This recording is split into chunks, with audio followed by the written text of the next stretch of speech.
यूहन्ना रचित सुसमाचार 14 अध्याय में यीशु मसीह अपने शिष्यों को सांत्वना देना जारी रखता है, क्योंकि वह व्याकुल थे। उन्होंने अपने शिष्यों को बहुत सारी प्रतिज्ञाएं दी तो थी जरूर, लेकिन अब जो प्रतिज्ञा देने वाले हैं वह बहुत ही अद्भुत है, और वह यह है, जीवन भर मेरे जाने के बावजूद मैं तुम्हारे संग सदा बना रहूंगा। मेरी उपस्थिति तुम्हारे संग बना रहेगा पवित्र आत्मा के रूप में।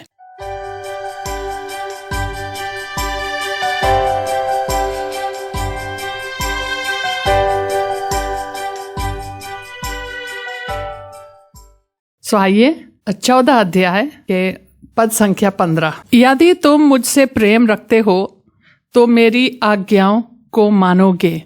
मैं पिता से विनती करूंगा और वह तुम्हें एक और सहायक देगा कि वह सर्वदा तुम्हारे साथ रहे। सबसे पहले यीशु ये दिखाते हैं उन लोग को कि कितनी जरूरी है कि वह आज्ञाकारिता में चले, क्योंकि आज्ञाकारिता प्रेम का लक्षण है।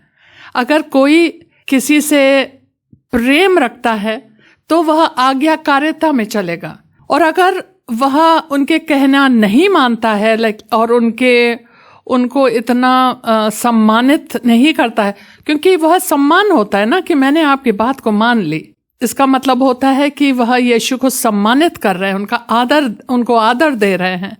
तो अगर हम यीशु मसीह से प्रेम करते हैं और अगर हम उनका आदर करते हैं तो हम उनकी बातों को मानेंगे। लेकिन अगर हम सोचते हैं ये बात हम नहीं मानेंगे क्योंकि हो सकता है इस बात में यीशु मसीह गलत थे, बाइबल बताती है कि हम उनसे इसलिए प्रेम करते हैं क्योंकि उन्होंने हमसे पहला प्रेम किया।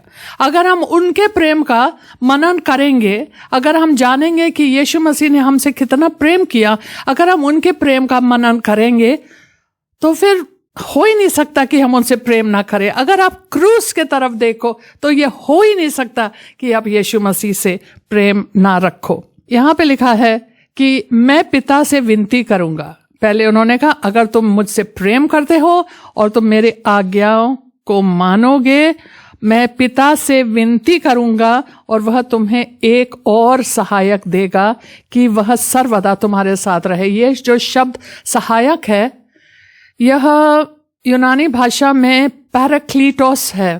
पैराक्लीटोस का अर्थ होता है कि मतलब वह हमारा मध्यस्थता भी है, हमको सांत्वना भी देता है, हमको सिखाता भी है और हमारी मदद भी करता है, हमारी सहायता करता है। एक और सहायक, इसलिए यहाँ पे उसका अनुवाद होता है सहायक। तो एक और सहायक यहाँ पे ऐसे लगता है कि एक और सहायक ठीक तो है, लेकिन एक और सहायक जो यूनानी भाषा में एक और का जो शब्द प्रयोग किया गया है उसका अर्थ यह है कि जैसे पहला वाला था एक और उसी के तरह। अर्थात वो यह कह रहे हैं कि जैसे मैं था तेरे संग और तुम लोग को मेरे साथ रह करके हम आपके सहायता करते थे हर चीज में, तो वैसे ही एक और को भेजेंगे मेरे ही तरह या पहले वाले की तरह। तो उन्होंने इतनी बड़ी वायदा की कि एक मेरे तरह, बिल्कुल मेरे तरह सेम परमेश्वर से विनती करेंगे और वह बिल्कुल वैसा ही एक सहायक आपके पास भेजेगा ताकि वह सर्वदा तुम्हारे साथ रहे। देखिए यीशु मसीह जब धरती पे थे वह सर्वदा किसी के साथ रह नहीं पाए, क्योंकि मनुष्य होते हुए वह या तो इधर थे या तो उधर थे, कभी समारिया में थे, कभी यरूशलेम में थे, कभी गलील में थे। लेकिन जब यह सहायक आएगा वो कहता है वो तुम्हारे लाभ के लिए होगा, क्योंकि वह तुम्हारे साथ सदा के लिए रहेगा, सर्वदा रहेगा, कभी नहीं आएगा जाएगा, वो आप ही के साथ रहेगा।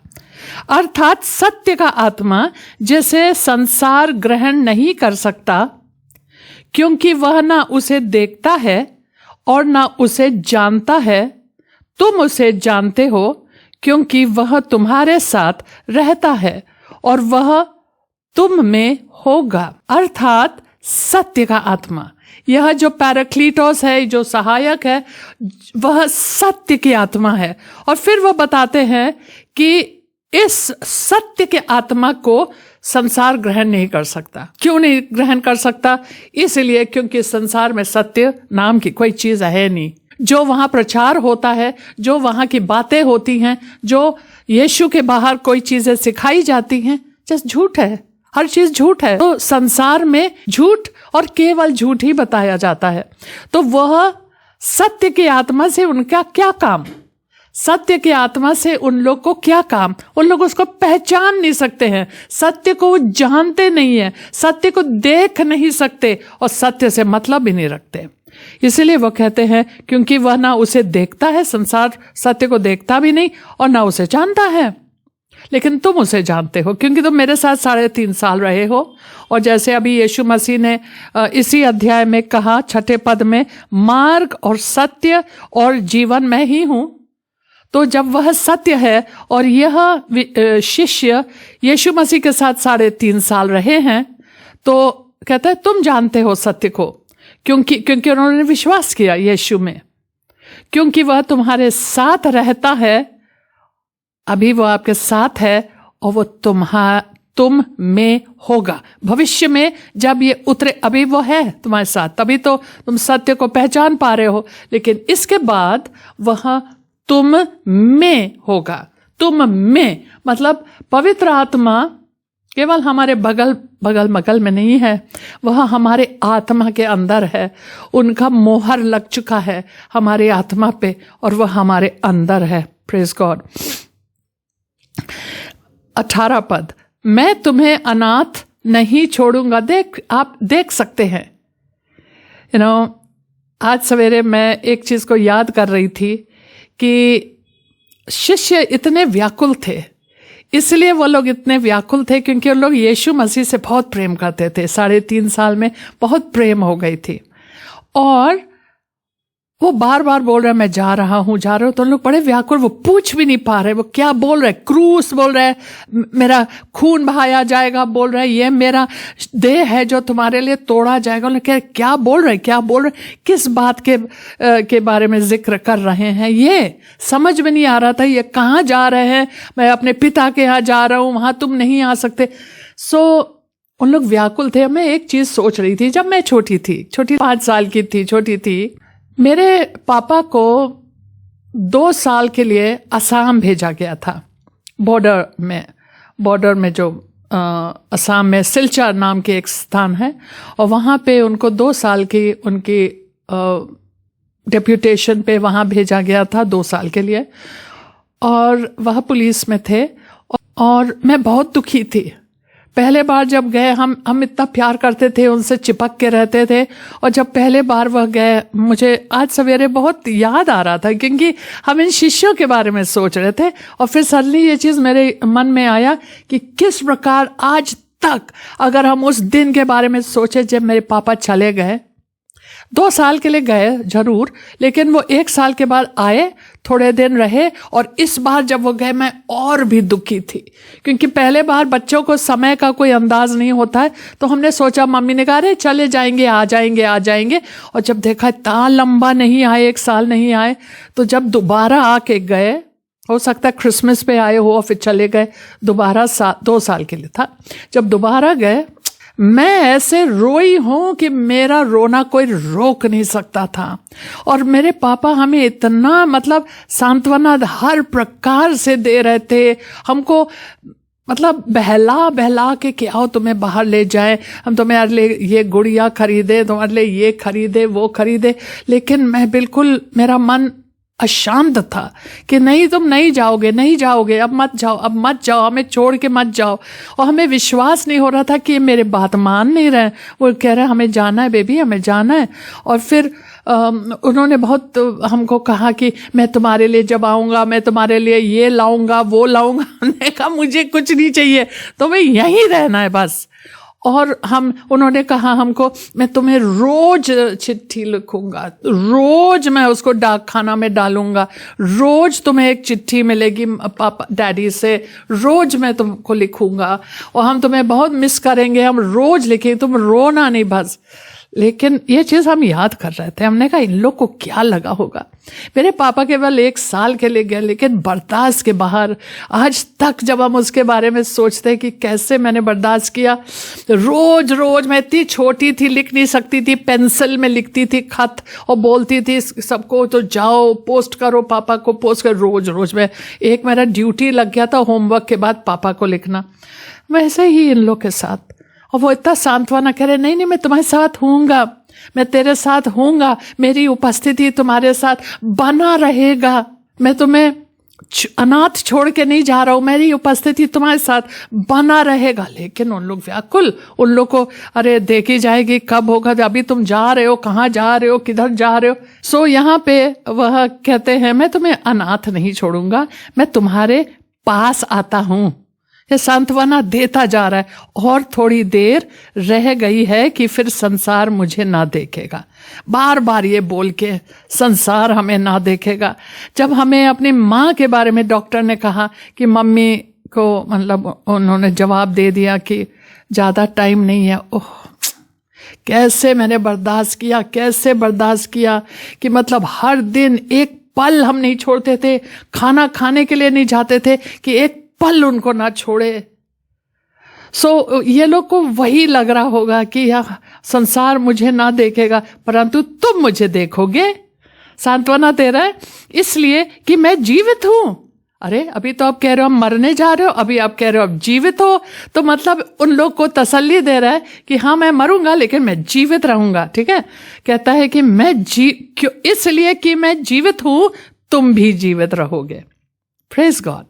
कहता मेरा जीवन तुम में होगा, तुम भी जीवित रहोगे। उस दिन तुम जानोगे कि मैं अपने पिता में हूं और तुम मुझ में और मैं तुम में।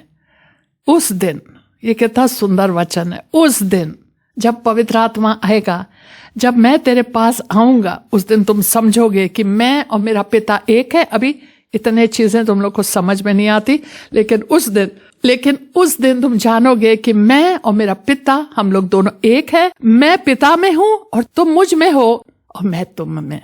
क्योंकि जब मेरी आत्मा आएगा, मेरी आत्मा तुम्हारे अंदर वास करेगा, हम तुम में होंगे, तुम मुझ में होंगे, तुम मुझ में रहोगे, हम तुम में रहेंगे और मैं अपना पिता में हूं।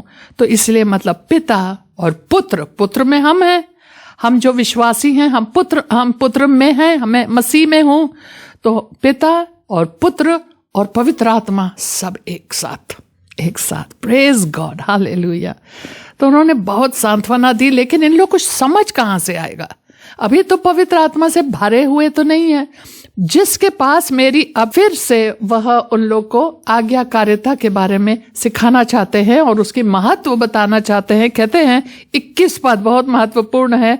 जिसके पास मेरी आज्ञाएं हैं और वह उन्हें मानता है, वही मुझसे प्रेम रखता है। सबसे पहली बात, नींव बात यह है, अगर तुम मेरी आज्ञाओं का पालन ही नहीं करते हो, कहते हो मैं विश्वासी हूँ, मेरा नया जन्म, लेकिन तुम अपना जीवन जी रहे हो। मैंने अपना गवाही दी कि जब मैं पाप में थी, अपना जीवन जी रही थी, मैं प्रभु में थी ही नहीं, जो मर्जी मैं करती थी।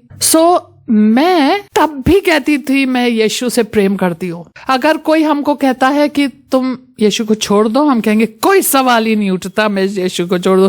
मुझे लगता था मैं यीशु से जुड़ी हूँ, हालांकि हम जुड़े नहीं थे, क्योंकि हम उनकी आज्ञा का पालन कहाँ कर रहे थे, हम उनके आज्ञा को जानते कहाँ थे। पहली बात, हम बाइबल कहाँ पढ़ते थे, कुछ नहीं जानते थे। उसके बावजूद मैं कहती थी नहीं मैं तो यीशु से बहुत प्रेम करती हूँ। तो ये जस्ट भावनाएं थी, लेकिन मेरी भावनाएं हमको हमारा उद्धार नहीं दे सकता है ना।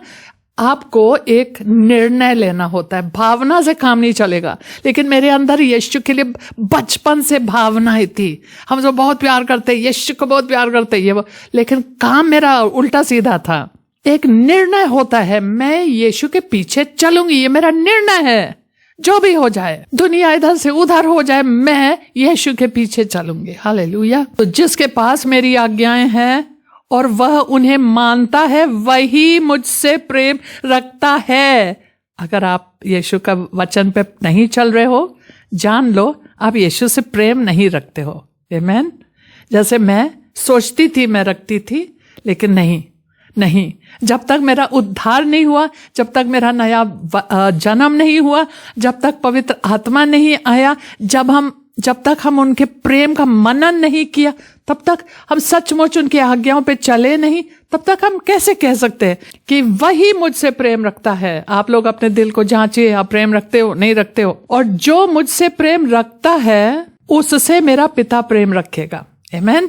अगर आप प्रेम रखते हो यीशु से और उनकी आज्ञा का पालन कर रहे हो, इसका मतलब आप उनसे प्रेम करते हो, तब पिता आपसे प्रेम रखेगा और मैं उससे प्रेम रखूंगा। कहता पिता भी प्रेम करेगा, मैं भी प्रेम करूंगा और अपने आप को उस पर प्रकट करूंगा। हालेलुया। मतलब पवित्र आत्मा के द्वारा वह हमारे दिलों में वह अपना प्रकाशन देगा, वह अपने को प्रकट करेगा। हम अपने जीवन में उनके कार्यों को देखेंगे, मेरा जीवन बदलता जाएगा। कितना बड़ा चमत्कार है अगर आपका जीवन बदल गया। तो फिर उस यहूदा ने, जो इस्करियोती ना था, एक और यहूदा थे जिसका नाम थदेयुस था, जिसने वो पत्री लिखी ना यहूदा वाली, उस यहूदा ने जो इस्करियोती ना था उससे कहा, हे प्रभु, क्या हुआ कि तू अपने आप को हम पर प्रकट करना चाहता है और संसार पर नहीं? अब वो एक ऐसा अच्छा प्रश्न पूछ रहा है, कहते ये क्यों है कि आपने तो कहा जब मैं आऊंगा सब लोग देखेंगे, हर एक आंख हमें देखेगा। अब आप कह रहे हो कि मैं दुनिया हमें नहीं देख पाएगा, दुनिया पे मैं प्रकट नहीं होऊंगा, केवल तुम लोगों के साथ मैं तुम लोगों के लिए मैं प्रकट होऊंगा, ये क्यों? फिर यीशु उसका जवाब देता है। यीशु ने उसको उत्तर दिया, यदि कोई मुझसे, फिर से दोहरा रहा है, यदि कोई मुझसे प्रेम रखेगा तो वह मेरे वचन को मानेगा और मेरा पिता उससे प्रेम रखेगा। दोबारा बोल रहे हैं, और हम उसके पास आएंगे और उसके साथ वास करेंगे। जब यीशु मसीह एक चीज को 2 बार कहते हैं, इसका मतलब उसका बहुत बड़ा, आपको उस चीज पे बहुत जोर देना है, उस पे उसका महत्व समझना है। यीशु ने कहा एक बार फिर से, अगर तुम मेरे वचनों पर चलोगे, मानोगे, तभी हम कह सकते हैं कि तुमने मुझसे प्रेम किया। और अगर ये है तो पिता आपसे प्रेम करेगा और मैं भी तुमसे प्रेम करूंगा और हम तुम्हारे साथ आके वास करेंगे। अगर मैं आऊंगा तो मेरा पिता भी आएगा, क्योंकि मैं अपने पिता में हूं और मैं तुम में हूं। इसका मतलब मेरा पिता भी आएगा और तुम मुझ में हो। जो मुझसे 24 जो मुझसे प्रेम नहीं रखता है, अर्थात संसार, इसीलिए मैं वहां प्रकट नहीं होता हूं, जो मुझसे प्रेम नहीं रखता है वह मेरे वचन नहीं मानता है। वह शैतान के बातों पे चलते हैं। जो शैतान उन लोग को सीख देता है, उनको वो चीज समझ में आता है, क्योंकि वह चीज उन लोग को अच्छा लगता है। झूठी बातें, गंदी बातें, अंधकार की बातें उन लोग को पसंद है। अगर वह मुझसे प्रेम करते तो उनको मेरी बातें समझ में आता, लेकिन वह हमसे प्रेम नहीं करते हैं, इसलिए मेरे बातों के उल्टा करते रहते। तो कहता है वह वचन नहीं मानता, और जो वचन तुम सुनते हो वह मेरा नहीं वरन पिता का है जिसने मुझे भेजा। तो अगर पद संख्या 25, ये बातें मैंने तुम्हारे साथ रहते हुए तुमसे कही है, परंतु सहायक अर्थात पवित्र आत्मा जिसे पिता मेरे नाम से भेजेगा वह तुम्हें सब बातें सिखाएगा और जो कुछ मैंने तुमसे कहा है वह सब तुम्हें स्मरण कराएगा। तो कहते हैं कि अभी मैं तुम्हें बहुत सारी बातें बता जरूर रहा हूं, लेकिन तुम लोग को कैसे समझ में आएगा?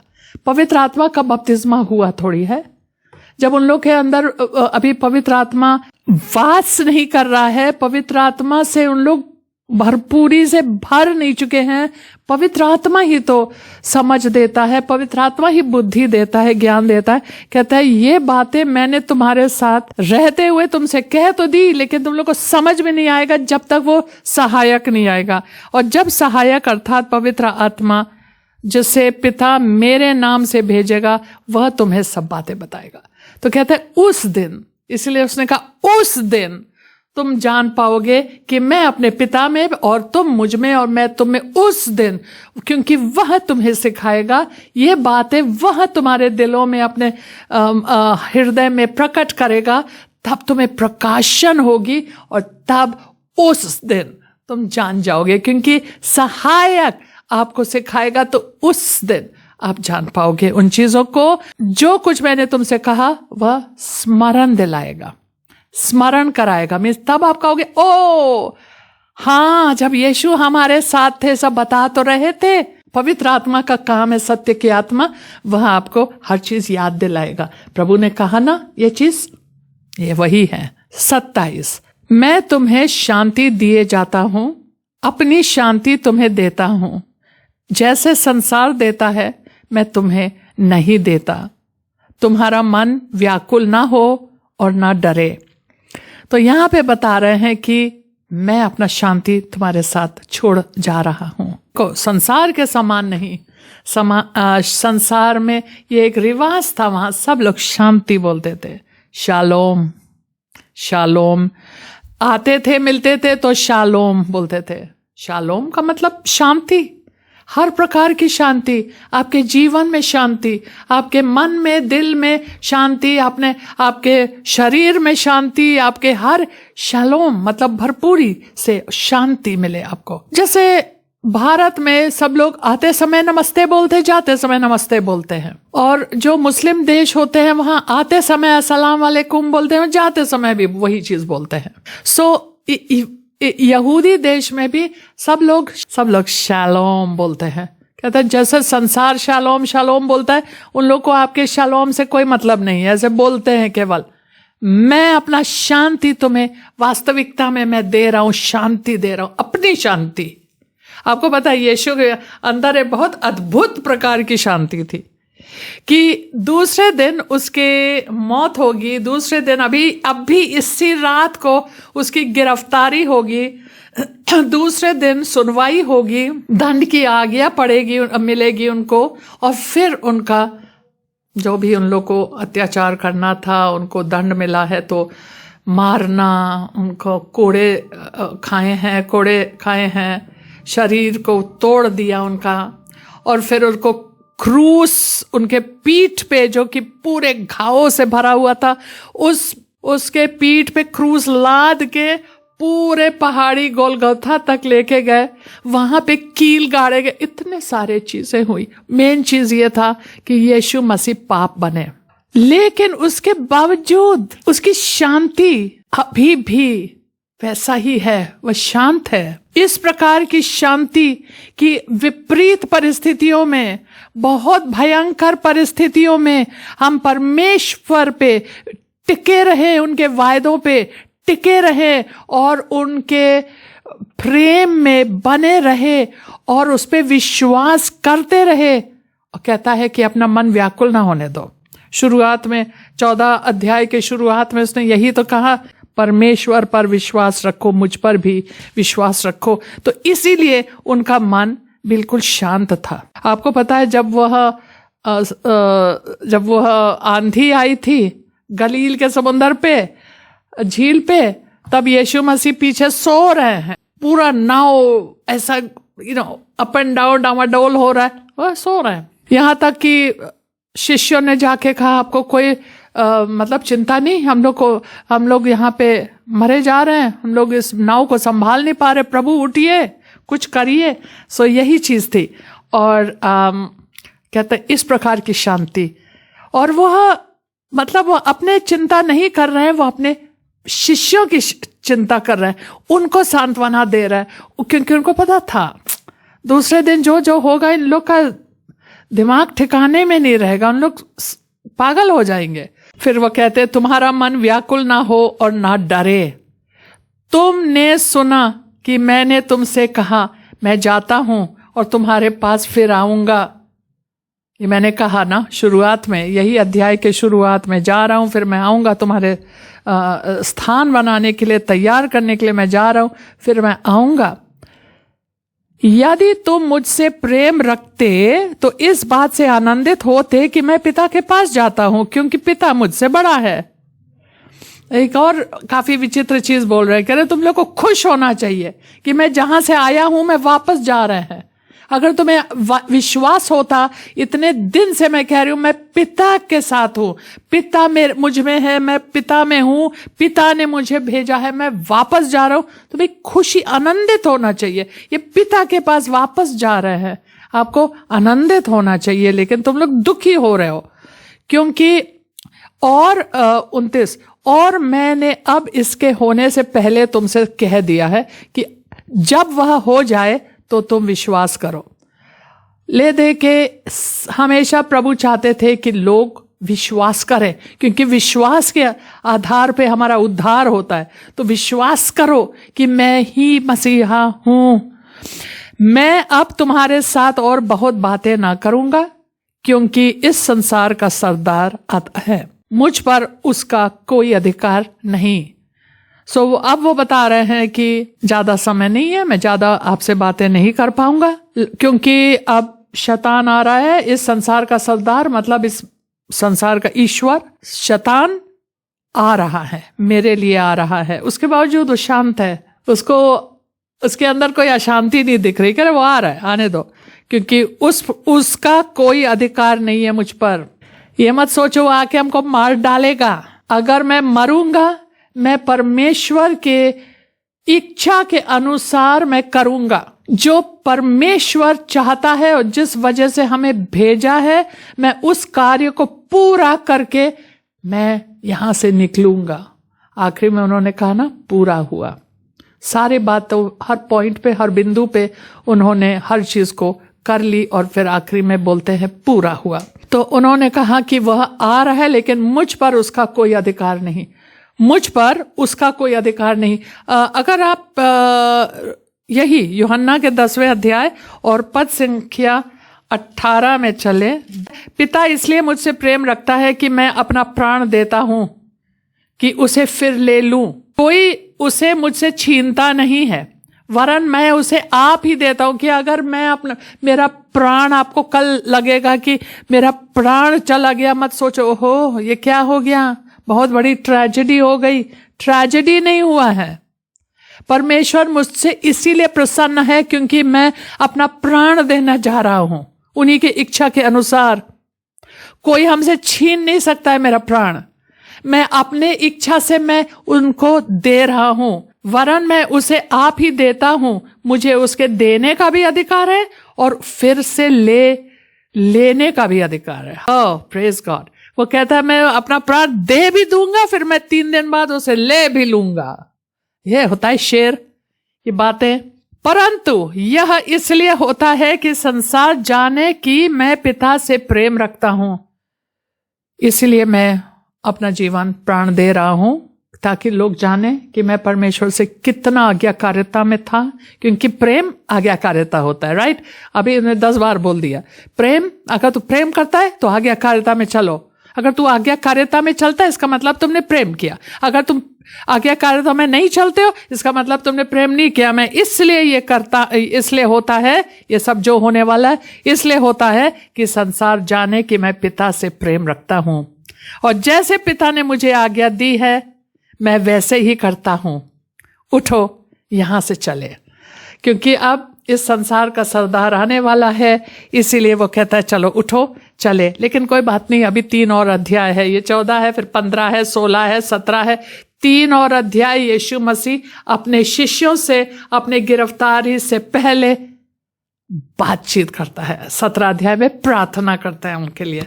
सो हालेलुया। ये सुंदर सुंदर वचन और यीशु मसीह के सुंदर वायदे के लिए हम परमेश्वर को धन्यवाद दें। आइए प्रार्थना करते हैं। पिता, हम आपके सभी इस सारे अद्भुत वायदे के लिए धन्यवाद हम देते हैं। प्रभु, पवित्र आत्मा के व्यक्ति में हमारे लिए आपने इतना बड़ा भेंट वरदान दिया है। प्रभु, पवित्र आत्मा का वरदान दिया, उसके लिए हम धन्यवाद देते हैं। आपके सभी शब्द सत्य है और आप कभी अपने वचनों से मुखरते भी नहीं हैं। जो आपने कहा वो आप करेंगे। सहायक के लिए धन्यवाद, जो हमारे बगल में चलता है और हम में रहता है और हमेशा हमारी कमजोरी में, हमारे दुर्बलता में हमारे लिए प्रार्थना करता है, हमारी मदद करता है, हमेशा हमारे साथ बना रहता है। हम सदा तेरे पवित्र वचन के पालन करते रहें, आज्ञाकारिता में चलते रहें, ताकि अपने आप को सदा हम पर प्रकट करें। ये प्रार्थना हम यीशु मसीह के सामर्थी नाम में मांगते हैं। आमीन। जय मसीह की।